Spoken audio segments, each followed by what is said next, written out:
चलो सुनिए, तो हम लोग हेरिडिटी आनुवंशिकता चैप्टर को देख रहे हैं। आज इसका दूसरा क्लास यानी दूसरे ही क्लास में अंतिम कर दिया जाएगा, ठीक है ना। ये बायोलॉजी चैप्टर के सेकेंड लास्ट चैप्टर के सेकेंड चैप्टर आनुवंशिकता यानी हेरिडिटी को आज इसको 4 चैप्टर को समाप्त कर दिया जाएगा। मात्र 2 लेक्चर में इसको समाप्त कर दिया जाएगा, जैसे कि इसमें जाने भर का सिलेबस नहीं है, सुनो। इसके बाद में बस रह जाएगा हमारा पर्यावरण, तो उसको कल देख लिया जाएगा, कल या परसों, कल परसों में 2 दिन में उसको भी देख लिया जाएगा, ठीक है ना बच्चों। तो ये हमारा जो आनुवंशिकता है, इसके बारे में कुछ कल जीन प्रारूप के बारे में पढ़े थे। और जब भी हम क्लास को लेकर आते हैं तो एक मोटिवेशन के साथ आते हैं, मोटिवेशन लेकर आए हैं। देखिए मोटिवेशन क्या है बच्चों, अपने रास्ते खुद चुनिए।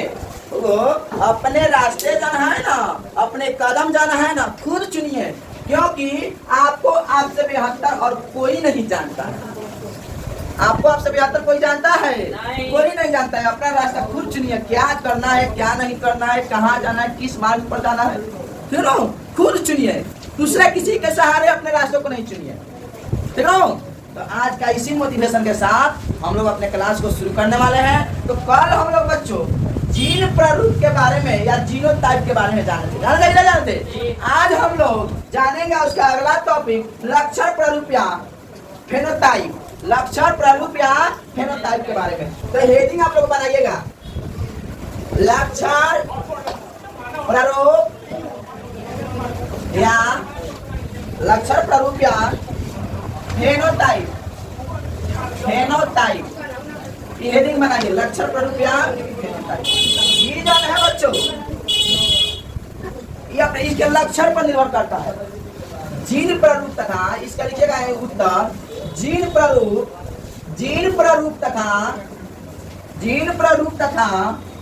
तथा वातावरणीय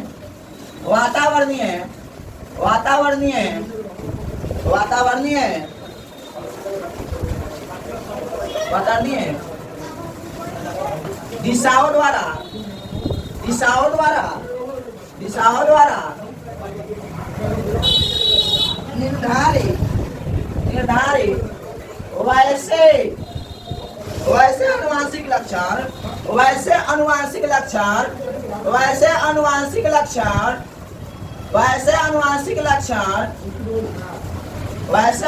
लक्षण जो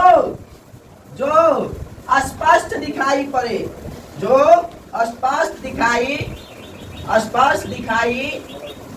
पढ़ते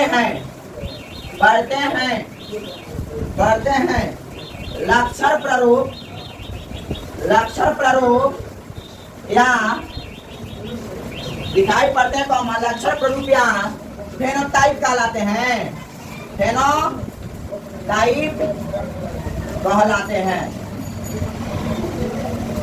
जीन प्रारूप तथा वातावरणीय दिशाओं द्वारा निर्धारित वैसे आनुवंशिक लक्षण जो स्पष्ट दिखाई पड़ते हैं, लक्षण प्रारूप या फेनोटाइप कहलाते हैं।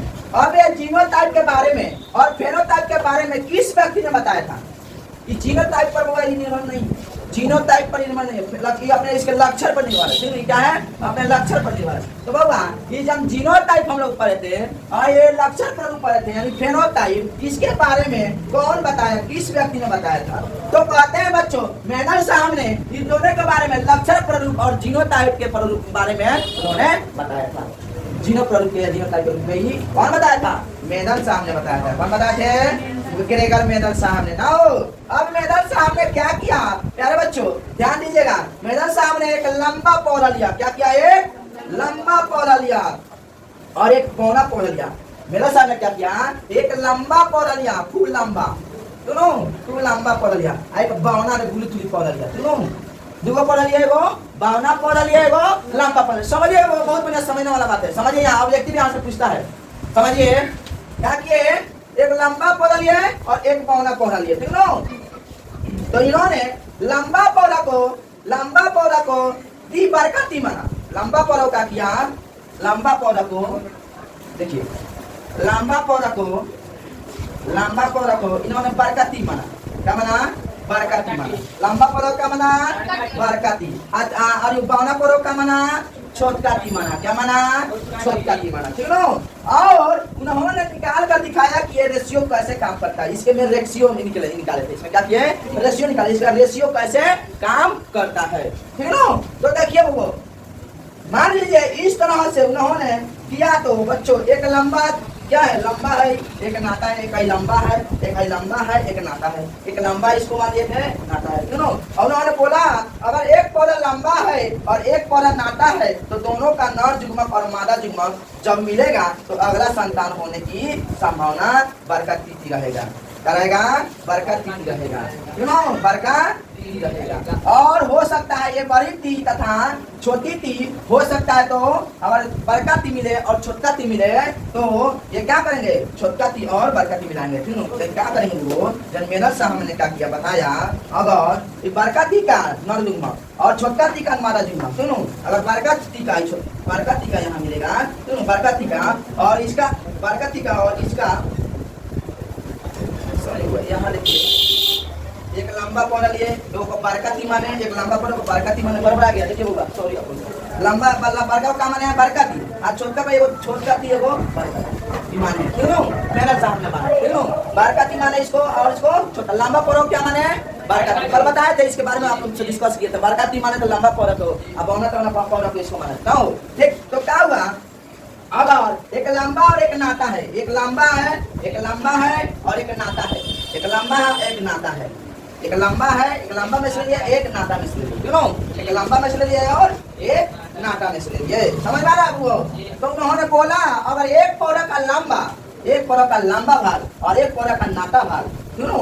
एक पौधा का नाता तो भाग दोनों, अगर दोनों का नर युग्मक और मादा युग्मक जब मिलेगा तो अगला संतान की संभावना क्या होगा? बरकती होगा। बोलो कौन अधिकार? उसके बाद में क्या किया? बाद में बरकती है, क्या किया? बरकती तथा छोटकाती हो सकता है, बरकती और छोटकाती हो सकता है कि नहीं हो सकता है? बरकती छोटकाती हो सकता है। बताओ, ये वाला मिलेगा यहाँ बरकती, ये वाला को मिलेगा छोटकाती, मिलेगा कि नहीं मिलेगा? तो बोलो, बरकती को मिलेगा, छोटकाती बनेगा कि नहीं बनेगा? और यहाँ क्या किए? देखो छोटकाती में से एगो छोटकाती को यहाँ से, देखो छोटकाती और एगो छोटकाती मिला तो दोनों मिलकर क्या बना? दोनों छोटकाती बना। तो उन्होंने एक अनुपात बनाया। इससे क्या बनाया? इन्होंने अनुपात बनाया। ठीक है। तो ये इन अनुपात को बोला जीनोटाइप में। ये एक संकरण, एक लंबा पौधा और एक नाता पौधा। एक लंबा पौधा और एक नाता पौधा लेंगे तो एक संकरण भाग इसको बोले थे। क्या बोला गया था? एक संकरण भाग। क्या बोला गया था? एक संकरण भाग। एक लंबा पौधा को एक नाता पौधा को लिए क्या बोला गया था इसको? एक संकरण। यानी ए लंबा पौधा एक है और एक, देखिए होगा इसमें अनुपात क्या बना था? रेशियो क्या बना था? जीनोटाइप का। यहाँ जीन प्ररूप अनुपात क्या बना था? जीन प्ररूप अनुपात। वो बड़ी पूछता है। तो जीन प्ररूप अनुपात देखिए क्या होता है। एक बार में देखिए होगा बरकती लिए है, एक बार यहाँ बरकती अगर डबल में एक बार लिए हैं तो एक बना हो रहा है यहाँ। इसमें कब है? एक इसका आसान है। यहाँ क्या दिए? अनुपात। और ई वाला और ई वाला कब है? दो है। दो तक है कि नहीं? अरे बोला मीडियम पौधा, बड़का पौधा है, मीडियम पौधा है। बोला बड़का पौधा है तो बड़का पौधा कब बना है? एगो। बड़का पौधा लंबा क्या लगा? एगो। और मीडियम पौधा क्या लगा? एक दो अनुपात। और बावना पौधा कब होगा? एगो यहाँ बना, एगो यहाँ बना, एगो एक। तो ये अनुपात को पूछता बिहार को पूछता है। ये वाला जीन प्ररूप का अनुपात क्या होगा? तो 1:2:1। याद रखिएगा, जीन प्ररूप का अनुपात क्या जाएगा? हाँ, कब? एक संकरण के बारे में अगर पूछेगा, एक संकरण पौधा का जीन प्ररूप अनुपात का क्या होगा? एक संकरण जीन प्ररूप अनुपात क्या होगा? तो 1:2:1। बोलो समझ में आया कि नहीं आया हो? अरे बोलना समझ में आया है? और देखिए आप कह सकते हैं इसके फूल का जयांग, और सुनिए आप कह सकते हैं एक फूल का जयांग और एक पुमंग मिलेगा तो हो सकता है एक बार तो लंबा पौधा बनेगा, पैदा होगा। देखो समझा रहता, एक बार हम क्या करेंगे? फूल का पुमंग भाग और एगो भाग जयांग भाग, यानी स्त्री वाला भाग एगो पुरुष वाला भाग। एक बार में तो लंबा पौधा बनेगा। अरे बोल ना, एक बार में क्या बनेगा? लंबा पौधा बनेगा रे। और दूसरा बार में क्या होगा? दूसरा बार में मीडियम पौधा 2 बार बनेगा। मीडियम पौधा कब बनता है? 2 बार बनेगा। और बावना नाता पौधा कब बनेगा? 1 बार बनेगा ना। तो ये हमारा अनुपात हुआ। बोलो आपका जीन प्ररूप या जीनोटाइप समझे कि नहीं समझे? जीन प्ररूप और जीनोटाइप समझे कि नहीं समझे? बोलना, जीन प्ररूप और जीनोटाइप समझ ले। और इसके बाद में फेनोटाइप वाला लक्षण के रूप में पढ़ना है। अब बात होगा फेनोटाइप के बारे में। अब क्या होगा? फिनोटाइप के बारे में देखिए हुआ। अब बात होगा फिनोटाइप का। फिनोटाइप में हम लक्षण देखते हैं, लक्षण प्ररूप। फिनोटाइप में लक्षण क्या देखते हैं? लक्षण प्ररूप। तो अगर इसका अनुपात देखें तो उन्होंने क्या बताया था? लक्षण के आधार पर देखे तो इसको लक्षण प्ररूप फेनोटाइप थी। देखो अगर लक्षण के आधार पर देखे तो लक्षण के आधार पर तो उन्होंने लक्षण क्या बोला है इसको? लक्षण प्ररूप अनुपात। देखिए कैसे होगा। तो इन्होंने बताया अरे बड़का तो है ही, बड़का लंबा पौधा है। आई मीडियम जन वाला है तो मीडियम को ही गिनती कर सकते हैं लंबा पौधा। बोलो मारा उन्होंने बताया देखो लंबा पौधा तो है ही है। वो कहता है मतलब लंबा पौधा तो है ही, ठीक है लंबा पौधा है। अगर मीडियम पौधा जो है मीडियम पौधा मीडियम में है, जो मीडियम में और इसको मीडियम ना माने, इसको मीडियम माने हैं, इसको लंबा माने हैं, इसको नाता माने नहीं। भाई मीडियम है ना, बड़के है ज्यादा लंबे है ना कस के नौते है, मीडियम में है। अरे बोलो ना ज्यादा बड़के है लंबे है और ना ज्यादा पौने है, देखो है मीडियम में। क्या है? मीडियम में। तो मीडियम में है तो इसको मीडियम में इसको माने होगा। मीडियम में इसको कहेगा मीडियम और लंबा दोनों को हम एक एक मानेंगे, मतलब उसको सेम मानेंगे। बोलो समझ में आए कि नहीं रे? तो इसका क्या होगा? एगो है लंबा पौधा ऐसे मतलब कहा जाए तीनों बराबर है, तीनों क्या किए कहे बराबर है, मतलब मीडियम वाला को भी मिला दिए वो भी लंबा है, सेम है। अरे बोलना ये नहीं समझ में आ रहा है। मान लो ऐसे मान लो 3 गो आदमी है, ठीक है? तीन गो आदमी है तो एक जन है, एगो खूब लंबा है। क्या है? एगो खूब लंबा है, एगो थोड़ा सा उससे छोटा है तो मीडियम में, एगो खूब नाता है। दूगो क्या है? तो मीडियम में है। एगो क्या है? खूब बावना है। क्या है? वो बावना है। तो जब लंबा सबसे वाला है और फिर उसके मीडियम वाला है, दूगो मीडियम वाला, तो दूगो मीडियम के एगो लंबा का। तो इसमें क्या दर्शाए? लक्षण रूप में लक्षण प्ररूप उन्होंने दर्शाए कि लंबा वाला भी और मीडियम वाला भी दोनों के तीन गो मानेंगे, उसको सेम मानेंगे। समझ में आया कि नहीं यार? तो क्या हुआ? तो एगो ये हुआ लंबा, एगो दूगो मीडियम का अनुपात। एगो बावना वाला का बावना तो अकेले है, इसका अनुपात बड़ी पूछता है। बोलो अनुपात समझे कि नहीं समझे? लक्षण प्ररूप समझे कि नहीं समझे? लक्षण प्ररूप समझे? अरे बोल ना लक्षण प्ररूप समझ गए तो बढ़िया है। वो ऑब्जेक्टिव के लिए पूछता है तो हम लोग बोलेंगे लंबा तीती को और इसको भी बोलेंगे। उन्होंने दूगो इसको भी लंबा बोल दिया, उसको इन्होंने बोल दिया ये तीनों सेम है, ये तीनों भाई है, ये तीनों एक संग रहेगा, ये तीनों का हुआ एक संग। इसको ये वाला छाट दिया है जीन प्ररूप में। जीन प्ररूप में उन्होंने बताया उपयोग किया तो छाट दिया है अलग अलग, लेकिन ये वाला जब लक्षण प्ररूप में है तो अलग नहीं सेम सेम उसको बना दिया। बोलो आया कि नहीं आया? आया कि नहीं आया? लंबा के लिए तो कितना होगा? 3 होगा। लंबा के लिए क्या होगा? लक्षण में 3 होगा और बावना के लिए क्या होगा? 1 होगा। और जीन प्ररूप अनुपात में लंबा के लिए मीडियम का मीडियम का 2 है तो मीडियम का के लिए 2 और नेटुरा के लिए क्या है? 1 है। बोलो समझ में आया? लक्षण प्ररूप समझ में आया? लक्षण प्ररूप समझ में आया कि नहीं? लक्षण फेनोटाइप समझ में आया? जीनोटाइप समझ में आया कि नहीं आया? जीनोटाइप फेनोटाइप समझ में आया? अरे बोल रहे इसको आप क्या कीजिए सबसे पहले देखिए बच्चों। तो हम लोग देखिए कैसे होगा। तो एग्जाम में कैसे क्वेश्चन पूछा है तो देखिए क्या होगा। यदि एक संकर संकरण मतलब होता है ये मतलब एक संकर संकरण का मतलब होता है एक पौधा लंबा है और एक पौधा नाता है, तीनों। अगर ऐसे पूछेगा मेदर के एक संकर संकरण में तो इसका मतलब समझ एक पौधा लंबा है और एक पौधा क्या है? नाता है। तो जब ऐसे पूछेगा तब लक्षणा प्ररूपी अनुपात बताने के लिए सुनिए, अगर पूछेगा मेदर के एक संकर संकरण में तो अगर पूछेगा लक्षणा प्ररूपी अनुपात बताने के लिए तो 3 अनुपात 1 बताइए। अगर पूछेगा मेदर के एक संकर संकरण में जीन प्ररूपी अनुपात में तो 1 अनुपात 2 अनुपात 1। एक संकर संकरण का मतलब समझे कि नहीं? एक पौधा लंबा और एक पौधा नाटा, एक पौधा लंबा और एक पौधा नाटा। अरे बोलो समझे कि नहीं समझे? ठीक, याद रहेगा? बताओ तो कमेंट में लिखना, तो दिल बना के भेजा। याद रहेगा तो बोलिए, याद रहेगा कि नहीं रहेगा? ये वाला याद रहेगा? रहेगा ना? पक्का बोलना। कब तक याद रहेगा? पक्का। ये था एक शंकर संकरण। क्या था? एक शंकर संकरण। देखो तो एक शंकर संकरण में ऐसा हुआ था। अब उन्होंने द्विज शंकर संकरण में यानी द्विज शंकर भी कराया था। उन्होंने द्विज शंकर संकरण में भी कराया था, यानी 2 पौरा लंबा और 2 पौरा नाटा लेकर भी बताया था उन्होंने। मेहंदर जी ने 2 पौरा द्विज शंकर संकरण भी बताया था। तो दूसरा बनाइएगा। मेहंदर के द्विज शंकर संकरण में बनाइएगा। तो ये आप लोगों को क्या करना पड़ेगा? इतना हाथ है, बड़ी हाथ है, ये उतना बड़ी हाथ है, ये कैसे दिखाएगा? देखिए बड़ी हाथ है बड़ी। चलिए, लक्षण प्ररूपी अनुपात चाहे फिनोटाइप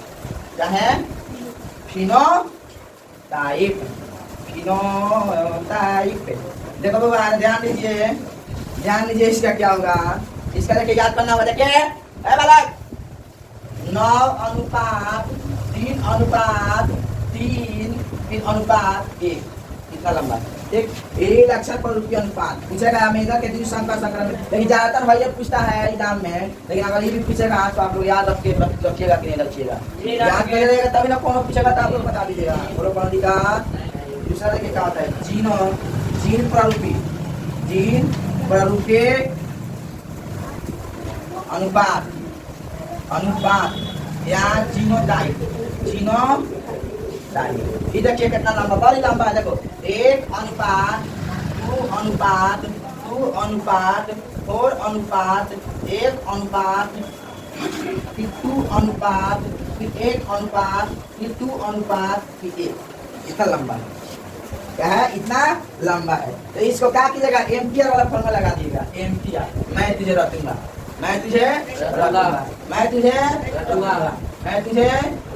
तू कहाँ जाएगा रे चुपता? तुझको रख के खोल के पी जाएगा। सुनो, जो क्या एम्पियर फॉर्मूला लगाते हैं, इसको क्या कीजिएगा? रख जाइएगा। ये उतना ज्यादा कठिन भी नहीं है बाबा, इसको याद रखिएगा। सुनो, ज्यादातर एक शंकर ही पूछा जाता है। बोले मेरे एक शंकर ही पूछा जाता है, शंकर नहीं पूछा। सुनो, याद रखिएगा क्या रखिएगा? तो बोलिए ना, रखिएगा ना? ठीक है, रखिएगा। याद हो। हाँ देखिए, सुनिएगा वो। देखिए अब हम लोग आगे बढ़ते हैं। जीनोटाइप के बारे में तो पढ़ लिया, अब आगे देखा जाए। ठीक, तो एक सिद्धांत है जिसे बच्चों ने मार्कवाद या किसी को उपार्जित लक्षणों का वंशागति सिद्धांत कहते हैं। एक सिद्धांत है जिसे लमार्कवाद या किसी को उपार्जित लक्षणों का वंशागति सिद्धांत कहते हैं। सिद्धांत कहते हैं। यहाँ से आपका एग्जाम में क्वेश्चन बनेगा। यहाँ से आपको एग्जाम में क्या होगा? क्वेश्चन बनने वाला है। तो हमने आपको क्या बोला था? याद कीजिए। तो हमने आपको बोला था जीव में कुछ अंग जो है उसका विकास हो जाता है परिस्थिति के अनुसार। वही बात मैं यहाँ लिखवाया हूँ। वही बात क्या किया हूँ, इसमें बताया हूँ। लिखा हूँ, बताया हूँ। देखिए क्या लमार्क जी का फ्रांसीसी प्राकृतिक वैज्ञानिक लामार्क ने, फ्रांसीसी कराने वाले हैं, फ्रांस कराने वाले हैं, प्राकृतिक वैज्ञानिक है। लामार्क ने सबसे पहले 1809 ईस्वी में जैव विकास के अपने विचारों को अपनी पुस्तक फिलोसॉफिक जियोलॉजी में प्रकाशित किया था। किया है अपने विकास के, जैव विकास के बारे में अपने एक पुस्तक है, उसी में क्या किया? प्रकाशित किया, छाप गया है, गए हैं। इसे लामार्क वाद या उपार्जित लक्षणों का वंशागति सिद्धांत कहते हैं। क्या कहा था उसको? लामार्कवाद या उपार्जित लक्षणों का वंशागति सिद्धांत। इसके अनुसार जीवों के जीन अंगों का ज्यादा या कम उपयोग होता है। इसके अनुसार इन्होंने बताया है अगर जिन भी जीवों के जिन भी अंग है उनका ज्यादा या कम उपयोग होता है, कोनो भी अंग है ज्यादा या कम उपयोग होता है, उन अंगों में अपने आप परिवर्तन होने लगता है। कौन भी तुम्हारे शरीर का जो अंग है ना, किसी भी जीव का अंग है, अगर उसका ज्यादा और कम उपयोग करते हैं, ज्यादा या कम उपयोग करते हैं तो उन अंगों में अपने आप परिवर्तन बदलाव होने लगता है और उनके व्यवहार पर वातावरण का सीधा प्रभाव पड़ता है। उनके व्यवहार पर वातावरण का क्या होता है? सीधा प्रभाव पड़ता है। इन्होंने बताया था जैसे में क्या होता है। तो बच्चों ध्यान दीजिए, रखिएगा, ज्यादा उपयोग जिस अंग का होगा उसमें परिवर्तन हो जाएगा। ज्यादा अंग का उपयोग जिस मतलब ज्यादा अंग जन है, ज्यादा से उपयोग रखिए, कोनो भी अंग तक कीजिएगा उसका परिवर्तन निश्चित हो जाएगा, उसका बदलाव होगा। सुनो तो बोलो हाँ या नहीं? तो बात सही है, हाँ या नहीं? हाँ, कोनो भी ज्यादा अंग का उपयोग करेंगे तो उसका परिवर्तन हो सकता है। क्या होने लगे नहीं होने लगे? ठीक, तो प्यारे बच्चों पहले हम लोगों का पूछ होता था, पहले हम लोग का होता था पूछ होता था, इनके अनुसार पूछ होता था। बोलो मानते हैं कि नहीं आप लोग? लेकिन वो पूछ अब खत्म हो गया है। क्यों खत्म हो गया है बताओ? पहले पूछ होता था हम लोग का, ठीक? आप लोग मानते हैं हाँ या नहीं? मान लो वैज्ञानिक के कहना तो मानना पड़ेगा ही, मानो ठीक हो। तो आप लोग लेकिन वो पूछ अब खत्म हो गया, पूछ है नहीं हुआ क्योंकि हम लोग उसका उपयोग नहीं करते थे। पूछ का खत्म हो गया है क्योंकि उसका उपयोग कोनो काम ही नहीं है। पूछ का हम लोग का गाय भाई छोड़े हैं यहाँ है ना, सहने लगे ऐसे था कहने मार दो बोले है ना, खजुआ बोले है ना मार जैसे है ना मोछर काटते है ना, ऐसे मोछर उठा के ऐसे करते थे। बोले देख नहीं करते थे हम लोग पास हाथ जैसे को मोछर ऐसे मारते हैं, ऐसे मारते हैं, ऐसे मारते हैं, मारते कि नहीं मारते हैं? लेकिन उसके पास वो पूछ रहा था उसी के माध्यम से, तो हम लोग का उसका पूछा नहीं करते हैं। तो वैज्ञानिकों का मानना है अब हम लोग का कान को, वैज्ञानिकों का यह भी कान मानना है, अब हम लोग का कान के बारे में यह भी मानना है वैज्ञानिकों को, कुछ वर्षों बाद यानी 2-4-5 लाख वर्षों बाद या 2-4 हजार वर्षों बाद हमारा इंसान का कान भी खत्म हो जाएगा। वैज्ञानिकों का मानना है, वैज्ञानिक हमारे कान का कोनो कान के ऊपर काम नहीं है, ये भी मानना है 2-4 हजार वर्ष पहले ये कान भी हमारा कहा जाएगा खत्म हो जाएगा। इसका उपयोग ही नहीं है, इसका उपयोग है जूतों का इसमें मल हो जाता है, छुड़ाते हैं ना, छुड़ाते हैं नहाते तो सब लोग लगाए छुड़ाते हैं ना, बोलो से काम है। किसी के कान में देखेगा खूब कोई खड़ा होता है ना, और ये तो ये सब कैसे काम है? तो इंसान का कान भी खत्म हो जाएगा, इनका कान है क्योंकि इसका कोई उपयोग ही नहीं है। सुनते हैं हम लोग अंदर से, सुनते किसके हैं? अंदर से। कान का उपयोग है, जिस चीज का उपयोग मनुष्य नहीं कर रहा है वो धीरे धीरे हर रहा है, खत्म हो रहा है। जिस भी चीज का मनुष्य उपयोग नहीं कर रहा धीरे धीरे समाप्त हो रहा है, हट रहा है, तीनों। तो पर जिसका उपयोग ज्यादा हो रहा है उसमें परिवर्तन आ जाते हैं। इनका यही कहना है, जिसका उपयोग ज्यादा होता है उनका क्या होता है? परिवर्तन हो जाता है। लेमार्क जी ने कहा हम जिस अंग का उपयोग हम करते हैं उस अंग में परिवर्तन आ जाता है। लेमार्क जी का कहना था हम जिस अंग का उपयोग करते हैं उसमें परिवर्तन आ जाता है, ठीक? और जिस अंग का उपयोग नहीं करते हैं वो अंग अपने आप गायब हो जाता है। लेमार्क जी का कहना था। लेकिन बच्चों इसका विरोध किया था एक वैज्ञानिक ने, एक वैज्ञानिक ने इसका विरोध किया। हमारे जैसे एक वैज्ञानिक है, देखो ना धरती पर हमारे जैसे को वैज्ञानिक पैदा लिए, उन्होंने क्या किया, कहा कि बोला उनका नाम जाना क्या था? वाई समाज। क्या नाम था उनका? वाई समाज। क्या नाम था उसका? वाई समाज। हमारे से थे वो वाई समाज जी ने कहा कि एक मूषक जी है, क्या है? एक मूषक जी है। देखिए है क्या, ठीक? कुछ बनाने नहीं आता हंसना, चलो क्या है? मूषक जी है, क्या है? मूषक जी है। ठीक? तो एक मूषक चूहा है, अगर इनका पूंछ काट दिया जाए तो क्या होगा? इनका पूंछ काट दिया जाए तो क्या होगा? फिर उसका बच्चा पैदा होगा, इसका पूंछ काट दिए, इसका बच्चा जब पैदा होगा फिर उसका बच्चा पैदा होगा तो उसका तो पूछ रहेगा, उसका पूछे थोड़ा पैदा मम्मी पापा का अगर उंगली कटा रहता है तो उसका बच्चा थोड़े अलग रहता है, उसका थोड़ा बच्चा थोड़े रहता है, नहीं रहता। अगर इसका पूंछ काट दिए, पूंछ कटा गया तो फिर से इनका क्या होगा? बच्चा पैदा हुआ, फिर क्या होगा? बच्चा पैदा हुआ। फिर इसका भी पूंछ काट दिया हम लोग, काट लो हमारी समाज, इनका भी क्या किया? पूंछ काट दिया। फिर उसके बाद में फिर वाली मूषक आए, इससे इसके पेट से पैदा लिए, क्या किया? इसके पेट से पैदा लिए। फिर इनका पूंछ काट दिया, इसका क्या? इनका पूंछ काट दिया। ऐसे 21 पीढ़ी का पूंछ उन्होंने काट दिया। ऐसे 21 को पूछा नहीं, 21 को पूंछ उसका काट दिया। काट दिए। काट दिए कलम लगा बाहर से ताकि वो काट दिए 21 को दोनों 21 को पीढ़ी को उन्होंने काट दिया ठीक 21 को पीढ़ी कैसे है 21 को ऐसी का समझ आ रहा है 21 को मुस महाराज का उन्होंने पूछ काटा और बोले लेमार्क साहब आपका कहना आप गलत है आप सही नहीं है हमारे जैसा नहीं आपका कहना गलत है लेमार्क जी ने आए और भाई कोई ऐसे ऐसे पको काटना पूछ काटे वो 21 को 21 को जो मतलब 21 को मतलब पीढ़ी को क्या किए मतलब इसका बच्चा इसका बच्चा इसका बच्चा इसका बच्चा ये 21 को पीढ़ी में 21 को पीढ़ी काटे इनका बच्चा फिर उसका बच्चा फिर उसका बच्चा फिर उसका बच्चा सबका पूछ काटे देखिए बताए और बोले आप गलत है ए लेमार्क साहब आप गलत हैं लेमार्क साहब जी आपका कहना गलत है आपका कहना क्या है गलत बात है आप झूठा है झूठा है सुनो जिस अंग का उपयोग नहीं करेंगे वो अगले हमारे साथ नहीं रहेगा ऐसा नहीं एक बात याद रखिएगा सुनो रखिएगा जो भी अंग का हमार मतलब उपयोग करेंगे वो अगला भी ध्यान रहेगा नहीं करेंगे तब भी ठीक ना इसको समझा दिए सब क्या मुंह बंद हो गया तो क्या किए बताए लेमार्क जी ने क्या लेमार्क के सिद्धांत का समझ देखो एगो हेडिंग दीजिएगा एगो चीज नीचेगा एगो समझ में आए ना क्या बोले थे देखो तो एगो लिखिए इसका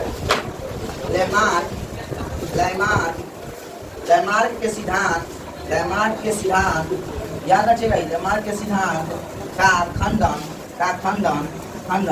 जर्मन के रहने वाले थे जर्मन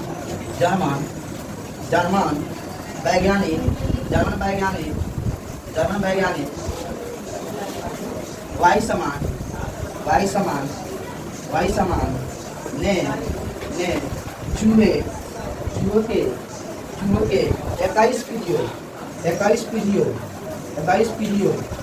21 पीढ़ियों के पूछ काट कर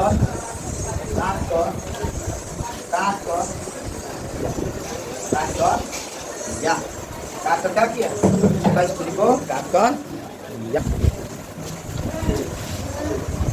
होगा अब बच्चों बहुत ही इम्पोर्टेंट टॉपिक के बारे में हम चर्चा करने वाले हैं बहुत ही इम्पोर्टेंट टॉपिक के बारे में चर्चा करने वाले हैं उस टॉपिक का नाम आप लोग लिखिएगा अगले पर समजात अंग और असमजात अंग ठीक ना समजात अंग और असमजात अंग ठीक ना तो देखिए इसके बारे में पढ़ना है सुनो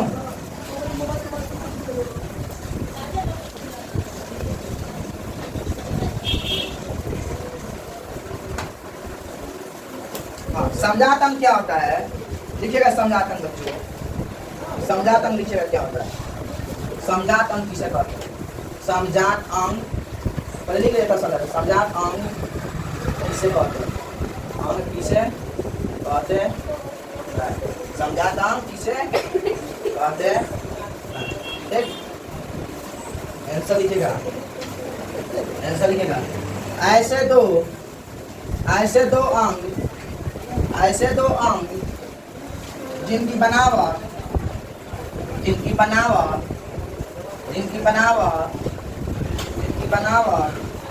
या संरचना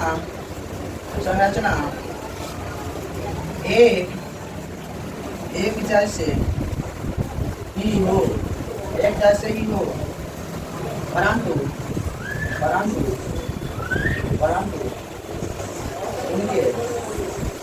उनके कार्य अलग अलग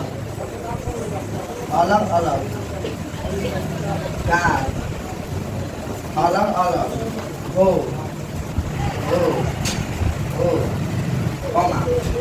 समजात अंग कहलाता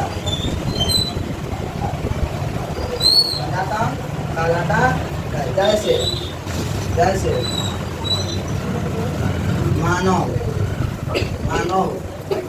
मानव का हाथ और कुत्ते का अग्रपाद देखा और पार यहाँ कौमा पक्षी पक्षी के पंख पक्षी के पंख और बिल्ली का अवस्था बिल्ली का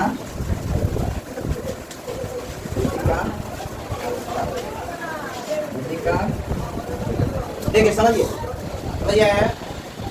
देखिए वो समझाता हूँ सुनिए सब ध्यान दीजिए ऐसे दो आम जिनकी बनावट संरचना एक जैसे होता है एक जैसे बनावट होता है क्यों और परंतु लेकिन क्या जो है उनका काम अलग अलग होता है समझाता हूँ जैसे में हम लोग मनुष्य है हमारा हाथ और कुत्ते का अगर पैर यानी अगला पैर कुत्ते का चारों पैर रहता है तो उसका अगला पैर हमारा हाथ समझ गए अब काम क्या होता है अलग अलग होता है तो हमारा हाथ का काम क्या होता है उसका जैसे हम लोग हमारा हाथ ऐसे खड़ा है लेकिन उसका हाथ जो है ना उसका वही हाथ होता है अगला वाला पाद को वही उसका हाथ होता है तो सेम होता है ठीक ना उसको ऐसे चलता है ना उसका उससे थोड़ा काम पूरा करता है नहीं करता है वो खाली चलने का काम करता है लेकिन हम लोग का है इसे बहुत काम करता है तो सेम और सेम है तो बताओ उसका अगला हाथ हमारा हाथ और उसका अगला पाद सेम है कि नहीं सेम है और काम अलग अलग है कि नहीं हमारा काम है दूसरे हमारा काम जो है उससे मतलब कहीं भी तो परिवार नहीं चाहिए कर देना खाना वाना खा लेगी उससे थोड़ा खाना खाता है उससे खाना थोड़ा खाता है जाते से जीव लगा के खाना शुरू कर देगा ना ये पड़ेगा यही होता है अंग सेम और काम क्या होते हैं अलग अलग होते हैं वो समझाता हूँ जैसे मैं पक्षी का पंख और बिल्ली का पाद पक्षी का पंख तो पक्षी का पंख क्या है वैसे अपना उड़ने में काम करती है और बिल्ली का अगर पार क्या करता है चलने में काम करती है सेम है कि नहीं सेम है समझा कि नहीं समझाता हूँ अब अगला लिखे दूसरा और समझा और इसका ठीक उल्टा होता है असमझा किसे कहते हैं असमझात अंग किसे कहते हैं होगा पूछता है सब असमझात अंग किसे कहते हैं तो लिखिएगा ऐसे तो अंग असमझात है फिर लिखिए असमझात अंग या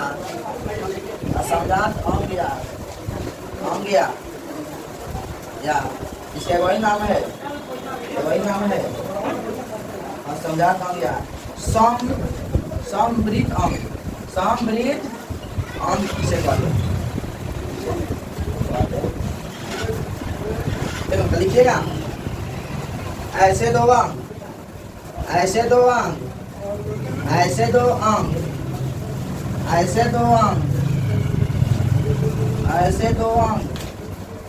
जिनकी बनावट या संरचना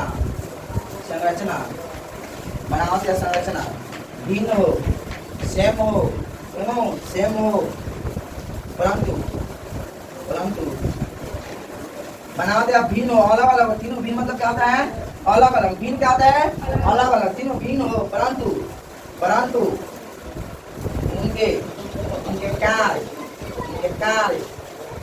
एक जैसे हो असमझात या समृद्ध अंग का असमझात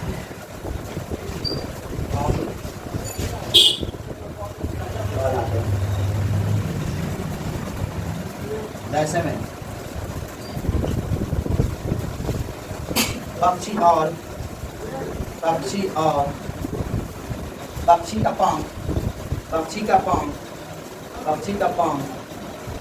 पक्षी का पंख तथा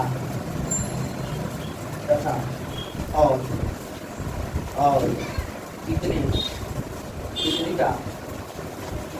तितली का पंख बताओ ये अलग इस सामने आता इसका दोनों अंग बनावट जो है अलग अलग होता है बनावट जो है अलग अलग होता है लेकिन काम सेम होता है ठीक क्या होता है काम सेम होता है ठीक ना बनावट अलग काम सेम इसमें क्या होता है बनावट सेम काम अलग अलग समझ आए याद आएगा ना याद नहीं हो गया होगा जैसे मैं तुम लोग पक्षी का पंख और तितली का पंख तो पक्षी का पंख जो है लंबा होता है और तितली का पंख ऐसे छोटा छोटा कैसे टूट जाता है कि नहीं है तो बनावट अलग अलग है काम सेम है वो भी ऐसे अपना वैसे ऐसी करती उड़ती है वो भी अपना उड़ती है बोलो पॉलिटी का याद आएगा ना समझे कि नहीं समझे हो समझे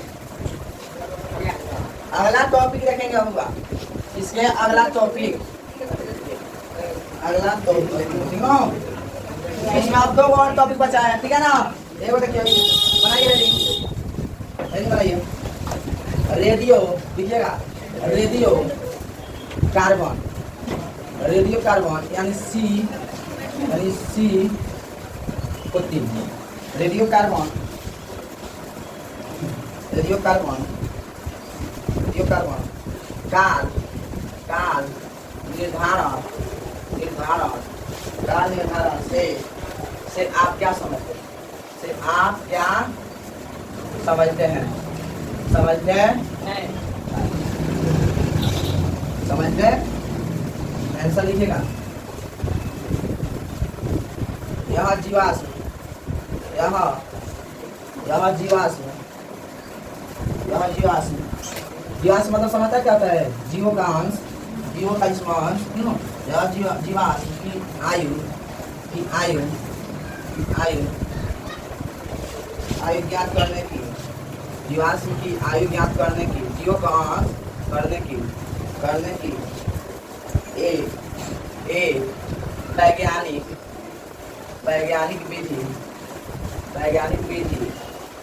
विधि है। इस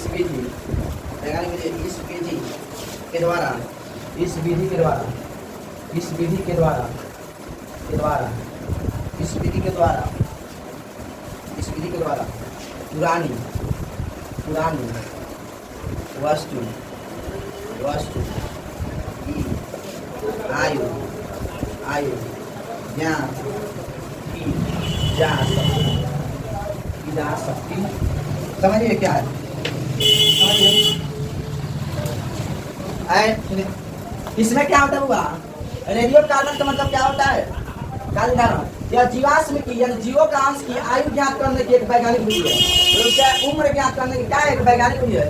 इस विधि के द्वारा पुरानी वस्तु की आयु ज्ञात करते हैं। जैसे मैं आपको देखिए, आप लोग देखे होगा कभी कभी किसी को देखो, किसी लोग को क्या करते हैं, लोग को मारकर, कभी किसी लोग को क्या करते हैं, मारकर धरती में गाड़ देते हैं। मार क्या करते हैं, धरती में गाड़ देते हैं, ठीक। और जमीन में गाड़ देते हैं, कभी नहीं देखेंगे। वो कहाँ देखेंगे, सही नहीं देखेंगे, फिल्म में नहीं देखेंगे। इधर जैसा नजारा मिलेगा सीआईडी में देखिएगा, सीआईडी में देखेगा, ठीक है। तो निकालने के बाद देखो, और जमीन के अंदर से निकालने के बाद ये देखा जाता है कि इसका चैन कितना साल पुराना है, यानी कितना साल पहले इसको मारा गया है।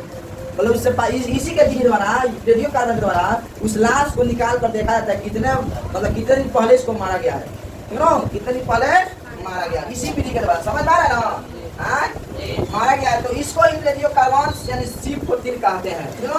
इस पद्धति को क्या बोलते हैं, जिसमें पुराने वस्तु के आयु निकाली जाती है, यानी C14 रेडियो कार्बन कहते हैं। जिस पुराने वस्तु की क्या कर देते हैं, क्या की जाती है, आयु निकाली जाती है, उसे क्या बोलते हैं, C14 कहा जाता है। अब जीवाश्म का मतलब क्या होता है, जीवो का अंश बताया ना, ये समझ में आया ना, ठीक। अब इसके अगला टॉपिक देखेंगे, इसका अगला एक लास्ट टॉपिक बचा है, ठीक है। एक लास्ट टॉपिक बचा है, जो लास्ट टॉपिक में चल रहे है, लास्ट टॉपिक लिख लिया है ना। अगला एक लास्ट टॉपिक बचा है, लिंग निर्धारण। क्या है, लिंग निर्धारण क्या है, वो अगला एक लास्ट टॉपिक बचा है। बच्चे में लिंग निर्धारण कैसे होता है, बच्चे में लिंग निर्धारण कैसे होता है, लिंग निर्धारण, बच्चे में लिंग निर्धारण कैसे होता है, ठीक है। तो समझिएगा, पढ़ लिया जाए ना इसको, आयु पढ़ा जाए। बच्चों में लिंग निर्धारण कैसे होता है, इस पर थोड़ा सा चर्चा कर लेते हैं ना। हो आपको तो पता होगा, जो नर होते हैं, सुनो, जो नर होते हैं और मादा होते हैं, सुनो, एगो नर होते हैं और वो क्या होते हैं, मादा। समझिए पहले, समझिएगा सब कोई पूछता है, इसमें से यही एग्जाम में पूछता है, 5 नंबर का लगभग पूछता है, नंबर ध्यान देना, सुनो, देखिएगा, ध्यान दीजिए, पूछता है। देखिए क्या होता है, एगो नर होता है, एगो मादा होता है। इसके बारे में तो आपको पता होगा, ठीक। इसमें क्या होगा आपके बारे में, और इसके बारे में आपको पता है कि नहीं? नर में कितने गुणसूत्र होते हैं? नर में गुणसूत्र कितना होता है? 23 जोड़े। कितना होता है? 23 जोड़े। कितना होता है बाबा? तो उतने ही यानी 23 जोड़े होते हैं। नर में कितने गुणसूत्र होते हैं? 23 जोड़े। खोल कर बताया जाए तो 46 हो जाएंगे। कितना हो जाएंगे? 46। खोल कर बताया जाए 46। उसी के अनुसार उसी अनुसार एक जाया में जाया में यानी मादा में क्या होता है? 23 जोड़े होते हैं। मादा में क्या होते हैं? 23 जोड़े गुणसूत्र होते हैं। इसको भी खोल कर बताया क्या हो जाएगा? 46। बोलो कौन निकाल?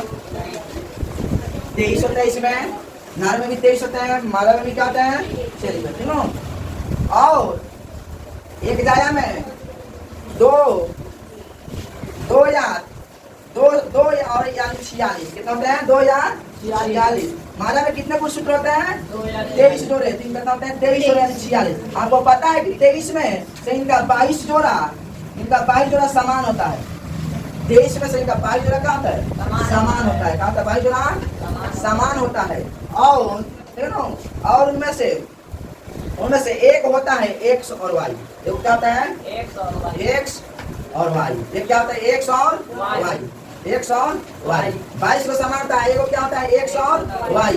क्या होता है? एक्स वाई होता है। तो 22 को 23 नहीं हो गया? 23 जोड़ा में 22 को क्या होता है? एक समान होता है। क्या होता है? एक्स वाई होता है। क्या होता है? X Y. उसी तरह मादा में जो होता है 22 जोड़ा क्या होता है? समान होता है। एक जोड़ा क्या होता है? एक्स और एक्स। क्या होता है? एक्स और एक्स। क्यों? एक्स और एक्स। तो 22 में वो कितना हो गया? 23 हो गया। बोलो समझे कि नहीं समझे? हाँ समझे? एक्स वाई देखो एक्स एक्स। ठीक है? तो अगर किसी स्त्री का नर के तरफ से एक्स आएगा, यदि किसी देखो अगर यदि किसी पुरुष के किसी स्त्री का जो है एक्स जो है, किसी स्त्री के नर के तरफ एक्स आएगा। क्यों? एक्स आया और मादा के तरफ किसी पुरुष का फिर यहाँ एक्स आया, फिर क्या आया? यहाँ एक्स आया। तो क्या होगा? लड़की। क्या होगा? लड़की। अगर नर के अगर स्त्री के नर के तरफ सुनिए, अगर मादा के ओर से अगर किसी मादा के स्त्री के तरफ से अगर एक से अगर आता है, एक्स आता है और यहाँ से भी एक्स आता है तो क्या पैदा होगा? लड़की पैदा होगा। क्या होगा? लड़की पैदा होगा। ध्यान रखिएगा। और एक बार ध्यान दीजिए। क्यों? मादा की तरफ एक्स आएगा तो क्या होगा? लड़की पैदा होगा। क्यों? और वो सेक्सुअल रिलेशन होता है। सेक्सुअल रिलेशन होता है। देखो एक्स पाया जाता है, एगो एक्स वाई पाया जाता है, एगो एक्स एक्स पाया जाता है। क्यों? तो जब इनसे एक्स आएगा या इनसे एक्स आएगा तो दोनों एक्स एक्स मिलेगा तो क्या होगी? लड़की पैदा होगी। और क्या होगा? इधर से वाई और इधर से एक्स मिलेगा क्या होगा? क्या पैदा होगा? बालक पैदा होगा। क्या होगा? लड़का। सुनो, यानी सेक्सुअल रिलेशन के दौरान अंडाणु शुक्राणु मिलते हैं। अगर लड़का है और लड़का के उसके दौरान लड़का का एक्स और मादा का एक्स तो गया तो क्या होगा? लड़की पैदा होगी। क्या होगी? लड़की। और नर का वाई और मादा का एक्स आए तो क्या होगा? लड़का पैदा होगा। समझ में आया ना? ठीक। तो क्या डिपेंड करता है बुआ? क्या डिपेंड है? मादा पर लड़की नहीं है, डिपेंड है। बताओ, लड़की पर डिपेंड है, मादा पर लड़की डिपेंड है? नहीं। अगर किसी कोई कहता है मादा है ना, अगर मादा खाली चाहेगी लड़की, मादा पर लड़की डिपेंड नहीं होता है, पुरुष पर डिपेंड होता है। पुरुष पर डिपेंड होता है लड़की। पुरुष पर क्या होता है? पुरुष के ही तरफ मतलब पुरुष के ही पुरुष सूत्र है ना, उसी के चीज से डिपेंड करता है लड़का पैदा होगा कि लड़की पैदा होगा। महिला में तक एक्स पाया जाता है, ये तो लड़की है। क्या है? एक्स पाया जाता है। खाली पुरुष में ही एक्स वाई पाया जाता है। अगर यहाँ से खाली एक्स आएगा, यहाँ से एक्स आएगा, खाली लड़की पैदा होगी। खाली लड़की पैदा होगी। तो याद रखना, कोनो भी लड़की पर डिपेंड नहीं करता है। कोनो भी लड़की पर डिपेंड नहीं करता, क्योंकि ये पहले भी एक्स है और दूसरे भी एक्स है। पहला भी एक्स है और दूसरा भी एक्स है। लेकिन ऐसी करता है, यानी कि मादा के पास वाई क्रोमोसोम गुणसूत्र होते हैं। मादा के पास क्या होते हैं? वाई क्रोमोसोम मतलब हिंदी होता है उसका गुणसूत्र। मादा के पास वाई क्रोमोसोम होता है जिससे लड़का पैदा होने वाला। खाली नर के पास क्या होता है? नर के पास उसी के पास वाई वाला होता है। सुनो, समझ आ रहा है? अगर बच्चों याद रखिएगा, बच्चों अगर किसी मादा का लगातार 4-5 बेटी हो गया और यदि किसी मादा का महिला का लगभग 4-5 को बेटी हो गया, 4-5 को 4 या 5 को बेटी हो गया, देखो 3 4 लगातार बेटी हो रहा है, तो इसके लिए कौन जिम्मेदार है? जिम्मेदार कौन है? इसके लिए जिम्मेदार कौन है? लड़का जिम्मेदार है, लड़की जिम्मेदार नहीं है। इसके लिए स्त्री जिम्मेदार नहीं है, कौन जिम्मेदार है? लड़का जिम्मेदार, पुरुष जिम्मेदार। सुनो, मम्मी या पापा को शहर है, मम्मी या पापा को मम्मी और पापा तो 5 बेटी है, सुनो, मम्मी और पापा कहाँ है? 5 बेटी है। तो इसके लिए कौन, मतलब मान जब तुम्हारे मम्मी पापा का बेटी है 5 को, तो इसके लिए मम्मी जिम्मेदार है कि पापा जिम्मेदार? पापा जिम्मेदार है। कौन जिम्मेदार है? पापा जिम्मेदार है। मम्मी बिल्कुल इसमें नहीं जिम्मेदार है, याद रखना होगा, मम्मी इसमें बिल्कुल जिम्मेदार नहीं है। सब ससुर पापा हैं, सब ससुर क्या है? पापा हैं, उन्हीं में दोष है, उन्हीं में दोष है। तो याद रखेगा, क्योंकि उसके पास यानी पप्पे के पास ही है ना वाई गुणसूत्र पाए जाते हैं, वाई क्रोमोसोम पप्पे के पास पाए जाते हैं। समझ में आया ना? अगर आपके घर में 10 टका है, याद रखिएगा, देखिए अगर आपके घर में 10 टका है तो आप जाकर 1,000 खोल रहे हैं, 1,000 ढूंढिएगा, आपके घर में ये 10 टका रखे हैं, आप 10 टका रखे हैं घर में, टका रखे हैं 10 टका, आप 1,000 ढूंढिएगा, 1,000 रुपया ढूंढिएगा, तो उसका जिम्मेदार कौन है? कौन जिम्मेदार? आप जिम्मेदार हैं। कौन जिम्मेदार है? 10 टका रखे हैं, 1,000 कहाँ ढूंढिएगा? आप रखे हैं बेटी, ढूंढ रहे हैं बेटा, कहाँ से मिलेगा? मिलने वाला है? नहीं मिलने वाला, ध्यान रखिएगा, वही कह, समझ में आए ना? तो मेरे बच्चे याद रखिएगा कि 23 जोड़े गुणसूत्र में 22 जोड़ा समान होता है, और जिसका नाम ऑटोसोम कहते हैं। याद रखिएगा वो चीज, याद रखिएगा। 23 जोड़े गुणसूत्र में क्या होता है? 22 जोड़ा क्या होता है? समान, उसका नाम क्या होता है? ऑटोसोम। ऑटोसोम क्या होता है? ऑटोसोम। आखिरी जोड़ा हमारा क्या होता है? आखिरी जोड़ा क्या होता है? भिन्न होता है। क्या होता है? भिन्न होता है। आखिरी जो क्या होता है? भिन्न होता है। क्यों? आखिरी जो क्या होता है? भिन्न होता है। क्यों? जैसे नर, जैसे ये है, नर में X और Y, मादा में X और X, दोनों आखिरी जोड़ा यही होता है, भिन्न भी, तीनों यही होता है तुम्हारा, तीनों आखिरी जोड़ा। इसी से तुम्हारा लिंग जाना नहीं रहा था, लिंग क्रोमोसोम कहा जाता है। इसी को क्या कहता है? लिंग क्रोमोसोम कहा जाता है। लिंग क्रोमोसोम कहा जाता है। बच्चे का लिंग किस पर डिपेंड करता है? तो याद रखिएगा, हमेशा पुरुष पर डिपेंड करता है, मादा पर डिपेंड नहीं करता है। हमेशा याद रखिएगा, बच्चे का लिंग किस पर डिपेंड करता है? पुरुष पर, मादा पर कभी डिपेंड नहीं करता है। सुनो, हाँ, क्वेश्चन पूछा जाएगा, क्वेश्चन मान लीजिए आपसे पूछा जाए, क्वेश्चन मानते हैं पूछा जाए, बच्चे का लिंग निर्धारण किस पे होता है? किस पे होता है? किस पे डिपेंड करता है? पुरुष पर। याद रखिएगा। दूसरा क्वेश्चन क्या रहेगा? लिंग क्रोमोसोम, लिंग क्रोमोसोम पूर्ण जोड़ा किसमें पाया जाता है? पूर्ण जोड़ा किसमें पाया जाता है? किसमें पाया जाता है? याद रखिएगा बच्चों, मादा में। याद रखिएगा कहाँ? मादा में। क्यों? आप रहता है मादा में। क्यों? अब इसको सीखेंगे लिंग निर्धारण। और लास्ट टॉपिक देखोगा, अगला जगह है लिंग निर्धारण कैसे होता है? पूछता एग्जाम में बनाने के लिए लिंग निर्धारण कैसे होता है, तो देखिए होगा। तो ये होता है पुरुष, बनाएगा समय बाबू, तभी आएगा, नहीं तो नहीं आ पाएगा। पुरुष आएगा, क्या होते हैं? मादा। पुरुष होते हैं वो मादा। सुनो, इसमें क्या होते हैं? 44 प्लस मतलब 44 गुण पाए जाएंगे ना, वो 44 वही हो गए, मतलब गुण से समान पाए जाते हैं 44 को, आएगा अलग से 100 पाए जाते हैं। हाँ बोला, 44 को प्लस 100 गुण। सुनो, और इसमें भी 44 प्लस x सेम पाया था 44 गुण, वही अलग पाए जाते हैं। सुनो, इसको 2 भाग में तोड़ा जाएगा, तो देखो इसी को 2 भाग में तोड़ेंगे, देखोगा। चलिए, इसको 2 भाग में तोड़ेंगे और इसको 2 भाग में तोड़ेंगे। सुनो, इसको 2 भाग में तोड़ेंगे और इसको 2 भाग में तोड़ेंगे। देखिए तोड़िएगा, ऐसे तोड़िए। अब इसको तोड़िएगा 2 भाग में अब 44 का क्या होता है 22 होता है ना। 22 प्लस एगो इसमें क्या निकलेगा x, क्या निकलेगा x, समझ रहे हैं वो 22 प्लस x, ठीक। इसमें से एगो निकलेगा 22 और फिर बचा क्या 22 बचा है 22 और प्लस एगो क्या बचा है y, तो बात टूटा गया। फिर इसको तोड़िए, इसको तोड़िए,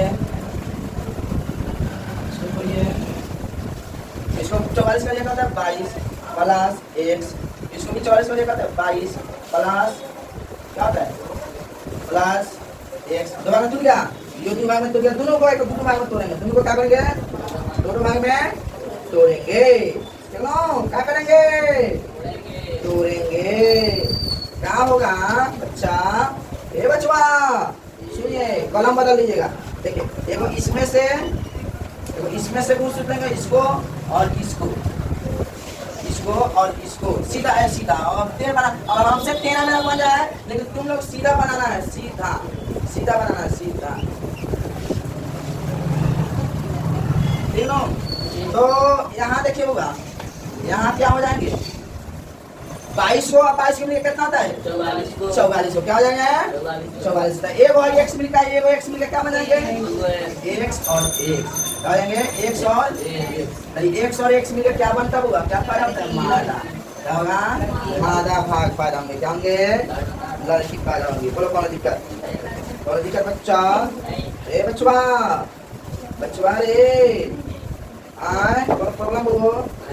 उसी तरह से एगो एगो इसमें से एगो इसमें से लेंगे, एगो इसमें से एगो इसमें से, तो 22 को ई लेंगे, 22 को ई बना, 22 को ई बना कितना होगा 44 प्लस आई को आई x और y मिल जाएंगे कितना होगा y और a, तो y x मिलेगा तो क्या पाया होगा लड़का नॉर, क्या होगा बोलो कौन दिक्कत बनाया ना संग संगे, कलम बदल के बनाएगा तो अच्छा रहेगा, नहीं कलम में तो कोई दिक्कत नहीं है, ठीक। अब देखिए अब क्या होंगे, और इसमें से x ले लें, और इसमें से ले लें, और इसमें से ले लें, तो इसमें से और इसमें से, ठीक है, इसमें से और इसमें से, तो इसमें से इसमें 22 को कितना हो जाएगा 44 प्लस x मिलेगा कितना हो जाएगा x डबल x, ये भी क्या होगा मादा पैदा होंगे, क्या होंगे मादा, क्या होंगे मादा, ठीक है, समझ रहे हो, तो बोलो ना कौन दिक्कत। अब देखिए अब क्या होंगे, इसमें से एक ले लीजिए और इसमें से एक ले लीजिए, इसमें से ले लीजिए, इसमें से 22 कितना होगा 44, एगो y प्लस में y, एगो y क्या एगो x, और y x मिलेगा क्या होगा नॉट, क्या होगा नॉट। याद रखिए क्या क्या इसमें सीखने को मिल रहा है, दो बार है क्या हुआ है, इसमें रिलेशन हुआ है, सेक्सुअल रिलेशन हुआ है, दो बार में, एक बार में हुआ है तो एक बार में मतलब दो बार में दो लड़की है, दो बार नर और दो बार मादा, दो बार नर और दो बार मादा बना, याद रहे ध्यान में एगो बात इसमें दिख रहा है, दो बार नर और दो बार मादा 44 और 44 हो जाएगा, दोनों में 50 प्लस चेंज हो जाएगा, 50% चेंज हो जाएगा। फिगर ये आप एग्जाम में बना सकते हैं, आप एग्जाम में क्या करते हैं बना सकते हैं, ठीक। एग्जाम में बनाएगा तो इसमें अब 2 नंबर का पूछता है, लगभग लगभग 4 नंबर का पूछता है। सीखा है कि नहीं सीखा है, सीखा है ना, ठीक। इसी पर हमारा क्लास क्या हो रहा है अनुवांशिक यानी हेरेडिटी इन हो रहा है। एक बार बजरंगबली का नाम लिया जाए, चिल्लाया है बजरंगबली की नहीं, बजरंगबली का आशीर्वाद से हमारा ये भी चैप्टर समाप्त हो गया। अब बच गया 5, कल हमारा पर्यावरण देखा जाएगा, कल हमारा पर्यावरण देखा जाएगा, ठीक ना। और इसके बाद क्या करेंगे, इसका और इसका मिला के ऑब्जेक्टिव एक साथ बनवा देंगे, ऑब्जेक्टिव सब्जेक्ट, ठीक ना। कौन दिक्कत बच्चों नहीं ना है, ठीक। और हुआ आप लोग एक बात याद रखिएगा, जाकर मम्मी से कहिएगा माँ तेरे हर पसीने के बूंद को मोती सा चमकाऊंगा, तू सपने कुछ बड़े देखना, उसे क्या उसे पूरा करके दिखाएगा ये तेरा लाडला, जाके अपने मम्मी से कह दीजिएगा बार बार, बहुत बढ़िया लाइन है, बहुत बढ़िया लाइन है, ठीक ना। माँ तेरे सपनों को मैं मोती जैसा चमकाऊंगा, माँ तेरे हर मतलब हर किसी को मोती जैसा चमकाऊंगा, तो सपने कुछ बड़े देखना, उसे पूरा करके दिखाऊंगा। आप लोगों के लिए इतना भाई तुम्हारा मेहनत करता है, आप लोग वीडियो को लाइक, चैनल को सब्सक्राइब और शेयर, टेलीग्राम ग्रुप हर जगह कीजिए, ठीक ना। इसी पर आपका चैप्टर समाप्त हो रहा है, ठीक। माँ तेरे पसीने के हर एक बूंद को मोती जैसा चमकाऊंगा, फिर कुछ सपने बड़े देखना, उसे पूरा करके दिखाएंगे तेरे लाडला। जाके मम्मी से कर दिए, कितना बढ़िया लाइन है ना वो, कितना झकास लाइन। देख इसी पर हमारा चैप्टर समाप्त हो रहा है। धन्यवाद, थैंक यू।